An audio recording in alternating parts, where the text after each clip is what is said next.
The Supreme Court determined today that the Divi Naguma bill should be approved by the people at a referendum.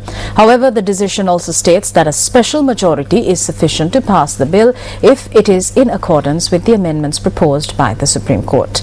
Incidentally, what is meant by a special majority in this case is a two-thirds majority in Parliament.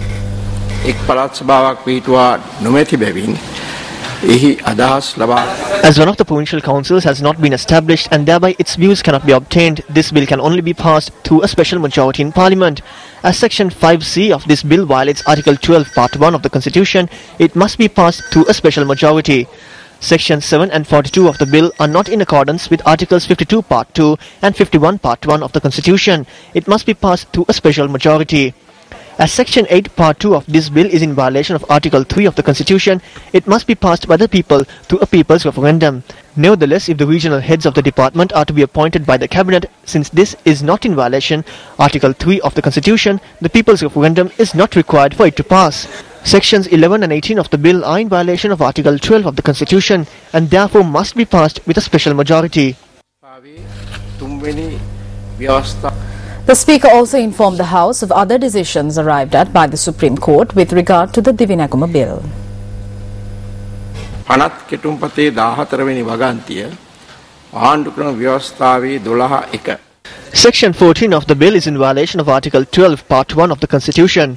Nevertheless, if the Director General under Section 17H of the bill with regard to powers of supervision, regulation and administration of community-based organizations of the department consults with local Divi Naguma organizations in carrying out these affairs, this violation can be rectified.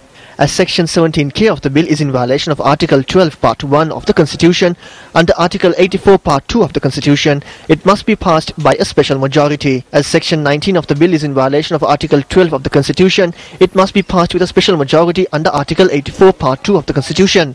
As Sections 25 Part 4 and 29 Part 4 of the bill are in violation of Article 12 Part 1 of the Constitution, it must be passed with a special majority. Part 35(1) BC and D of Section 5D of the bill is in violation of Article 3 of the Constitution.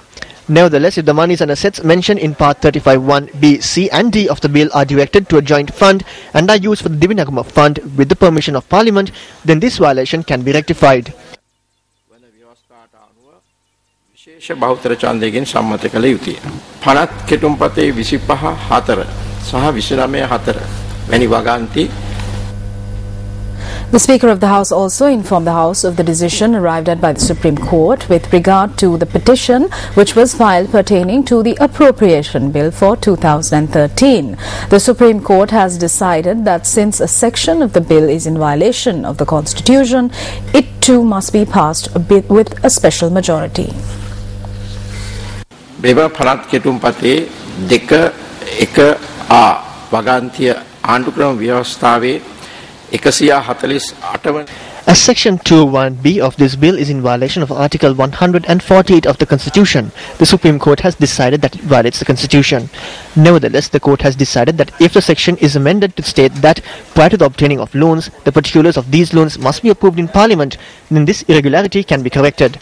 As Section 7B of the bill is in violation of Article 148 of the Constitution, it is in violation of the Constitution. The Court has decided that if the section is amended to state, quote, only with the approval of Parliament, unquote, then this section can be corrected.